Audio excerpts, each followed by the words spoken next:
To add to that though, I was going to talk a little bit about the fact that when we were little, Dad was a very serious and hard-working man. That was our sense of him. Most of the time. He was known to lark around for parties, and he could be found in a tutu occasionally, which was all the more hilarious because in fact it was in such contrast to his everyday rest of the time experience.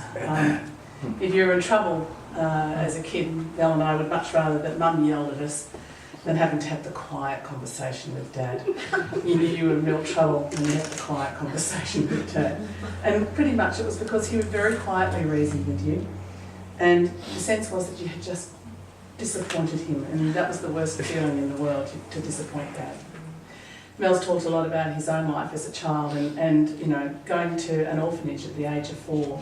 And when they got on the train, that was okay, they were all together. But of course, when they got to the orphanage, the 3 girls went one way, and he was sent a different way. And he often talked in later years about the fact that he'd tell us about the first night when he wet the bed, and in the morning the matron scolded him and dunked him in a cold bath, and about his mates who one very hot summer's day, it was a total fireband day, but they nicked the sausages. Yeah. And they took them down to their little secret clubhouse, which was in amongst some brush and sort of bushes and what have you, and they cooked the sausages and set the bushes on fire. And so they were in terrible, terrible trouble. And the matron, got him by the ear and said, "Don't think you're going to get off just because you're an innocent-looking cherub." So he told these stories with great glee and with a sort of a giggle like Uncle Vern with a little tear in his eye from laughing too hard. He did carry that experience all the way through his life. His feet were a terrible mess because of it, as Mel said. And his mum, his mother, Muriel, was not a loving mother. And so I think that our mum, Jean, was a saviour to Dad's heart. They really loved each other more than life itself. And he missed her every day. And he recently told me he would still every now and then wake from a nap and occasionally think, "Oh, where's Jean? She was here just a minute ago." And then realise with a bit of a thump that in fact, no, she'd been gone for a long time. He missed her terribly. Mum was his path to happiness and to fun and to people, and they hosted great parties. And that's where Mel gets it from, I'm sure. So, he couldn't help but have fun when Mum and Dad hosted a party. And they surrounded themselves with family and friends. They were the matriarch and patriarch of the family. And Dad took Mum's mother, Nancy, and her sisters, Julie and Margaret, under his wing. And he was definitely a father figure to Julie for many years. And in his later years, Julie and her partner, Roy, took great pleasure and solace in being able to return that favour by caring for Dad amazingly well. They'd go down a couple of times a week. Julie would take a bit of food or do a bit of ironing, and Roy would move a pole or dig a hole or do whatever. And they were amazingly generous in their support for him, and it enabled him to live independently for these last few years so beautifully well. No job was too little, no job was too big. I also want to acknowledge my husband, Greg, who often came to the rescue when Dad tried to fix something. He was notorious for I'm just going to fix that. And he would bugger it up. He would just get it wrong. There are so many dodgy jobs in his house with bits of tape and things, cobbled together, and it was just amazing. And Greg would undertake the task of sourcing the new object that needed to replace the one that had been fixed. Dad managed to kill how many computers, I don't know. It's the only person I know who managed to delete Microsoft Word off his computer a number of times. And so Greg and Ted in later years came to this rescue, and it was just one of his things. He was such an amazing man in so many ways, and as Mel said, he was a quiet champion for lots of people. He was proud of his family. He was incredibly proud of Mel, and he told me he was proud of me. And there was nothing he wouldn't do for us, including adopting us at 5 days of age and 7 days of age, and telling us that they'd been given the opportunity to go along a row of babies and pick the baby they wanted. It's not what happened at all. That's the story we grew up with. I mean, I'm really very special. That's what we grew up feeling, was that they had chosen us. And that he said just in these last couple of days how we'd fulfilled their lives. And I know that was true, that he was a wonderful, wonderful father.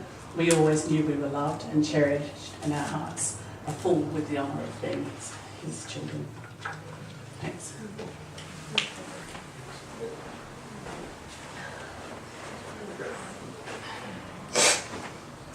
G'day. So I'm Ted, his grandson. I didn't really get to know Grandpa until probably the last 4 or 5 years, and I don't think the majority of my life I realised what an awesome person he was. And I do use that word intentionally. He was the kind of person who truly left you in awe of his life experience, of what he had done, what he had achieved. He would never cease to amaze me with his amazing, his knowledge, how much he knew, how much he could do, how unstoppable he really was. You know, he lost the great love of his life and he kept going, and he had a lot of things working against him in old age, but no matter what happened, he would always just keep on going. And I remember in France, we were on an escalator, and I'm carrying about 60, 70 kilos of luggage up this escalator, rushing for a train. And so he was allowed to take 55 kilos luggage and 25 hand luggage, so he filled it to the limit to go. And I didn't need to do any exercise on that holiday, that's for sure. And here we are, going up this escalator, rushing for this train, and Grandpa took a stumble on the escalator. 3 people immediately jump up and grab hold of him. And when we get to the hotel at the other end of this train trip, I ask him if he's alright, and he's giving a few winces here and there, not letting on really what is actually going on. I go to him, is there something I can do? And he goes, have you got that roll of duct tape? I'm like, yeah, what for? I'm not sure about my ribs. Well, okay. Should we go to a hospital? No, don't take me to a hospital. No, don't worry about it. I'll be fine. So we actually sit in this hotel room in Paris, the roll of duct tape, with his shirt off, lying on his side, strapping up his ribs with about 5 or 6 straps of bloody duct tape, and it was just unbelievable. The ribs were broken. Ribs but he were didn't broken. want Ted to worry. Yeah. He was literally just unstoppable to the very last minute, and I'm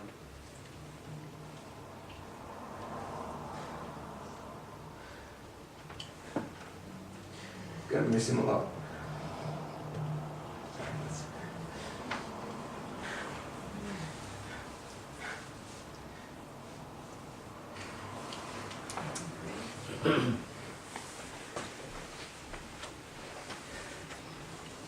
Shoe marks for family of criers. Thanks for it. This is my husband, Greg. I got to say a lot when G died. I don't want to say a lot today. It's funny, Mel and I didn't have a lot in common, except for a few important things. We loved the same people. We believed in the same justice and rightness, and not the same politics. Which was funny because, well, in spite of that, he took great delight in one time. I think it was after he had really gone to the wall in court for a poor, low-level migrant woman worker at Ford who'd injured herself at work, and the whole system was against her. And he was the one who said, no, she really was injured, she's not honourable of that. And word got around town, he was then referred to as that commie Gray-Thompson.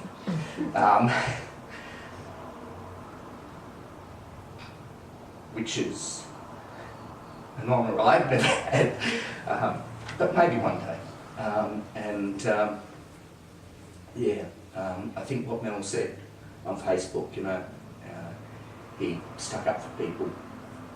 He was unbelievably fair. He was unimaginably generous. I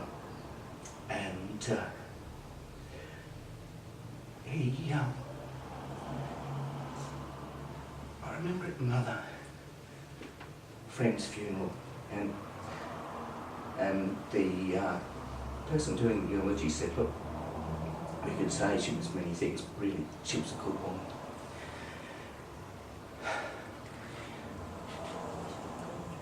By all the measures that a man can be, he was a good man.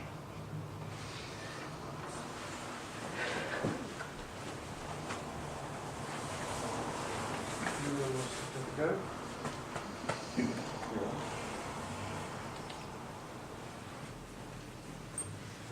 Everyone had enough?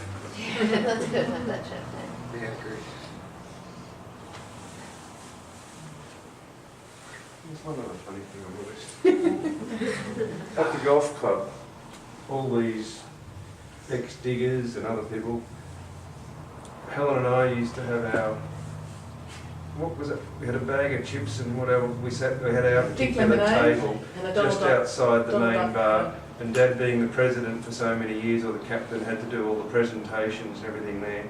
And after that, they'd all start the jokes. And Dad was, one thing I've inherited from him, if you inherited, is I'm lousy at telling jokes. But there was always the one that they'd say, come on, Doc, tell the one about the cake.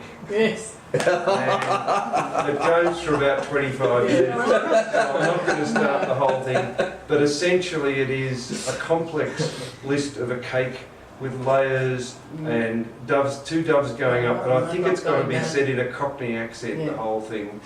He's good at accents. Well, the other funny one with accents was that the common thing was we went to a public toilet together, and it all started from when he went to a public toilet with no paper. He'd call out, excuse me, son, you got any toilet paper? Can you tell us been put on a cleft palate? Can you pass some toilet paper at the door for me? And you can imagine in a public toilet, everyone else is there.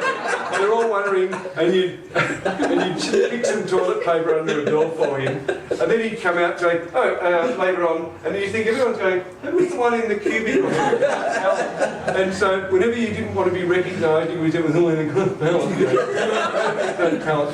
But the cake story used to go on, and it was one of those things, whenever I had a few, he'd start this bloody cake story, and of course the punchline is, I'll eat it here.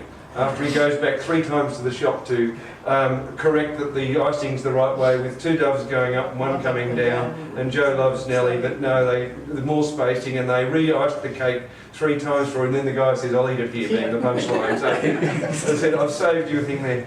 So, we have the drinks? Yeah. Sounds good. But one thing I do have to, Get it out. you know, do a comeback. Oh, we've got to press the button. Yes, I was going to press the button, but just so it's said in public, Julie and Roy were really broken up. I had poor Roy on the phone 2 days ago, trying to figure out how they were going to get here and when's it going to be, and he was saying, but surely they know when it is, so we know, because we'll have to leave home at 7 in the morning to drive up there, and they couldn't, because it was Harry's, the 3rd anniversary of Harry's death.